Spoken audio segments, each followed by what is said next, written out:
Hello and welcome back to another video. In this problem, we have 4x squared minus 9 is equal to px plus t times px minus t. So just rewriting this right here, we're looking to find a possible value of p. Right? There's multiple values of p that you could get from this problem. We're just going to try and find one of them. The first thing we're going to do is we're going to distribute this out so it looks a little bit more like this. So keeping this side the same, we get 4x squared minus 9 is equal to p times p is p squared, x times x is x squared, so this first term is p squared x squared, and to these, px times negative t is minus ptx.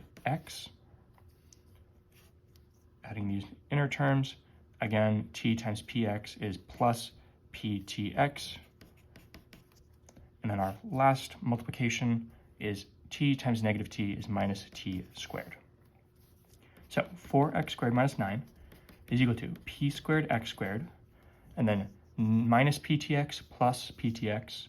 These cancel out, so just ignore them. Technically, there'd be a minus 0, but we don't even need to write that since it doesn't change the value. And then we have minus t squared, and we can see how these are equal. 4x squared has to be equal to p squared x squared, since these are the only x squared terms, and 9 has to be equal to t squared, since they're both being subtracted. Right, they're both the constants in this situation. So we're looking to find the value of p. So if we divide both sides by x squared, we get p squared is equal to 4, and p, if we want to take the square root of both sides, taking the square root of something squared just gives you the thing itself, so p is equal to plus or minus 2. Right? The only thing with this is if you're taking a number squared and then you take the square root of that. If it's negative, so if you had negative 4 squared, this is not negative 4. You can't just cancel this out blindly. Doing this out, because we actually have the number here, so we can calculate it. Negative 4 squared is 16, and the square root of 16 is 4.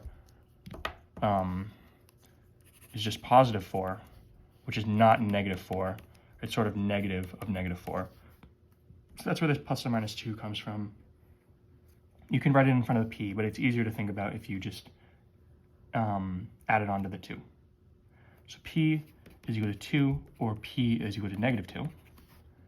And we're asked which of the following could be p out of these. Negative 2 isn't an option. 2 is, so our final answer is going to be A, which is 2. As always, thank you for liking and subscribing, and I'll see you in the next video.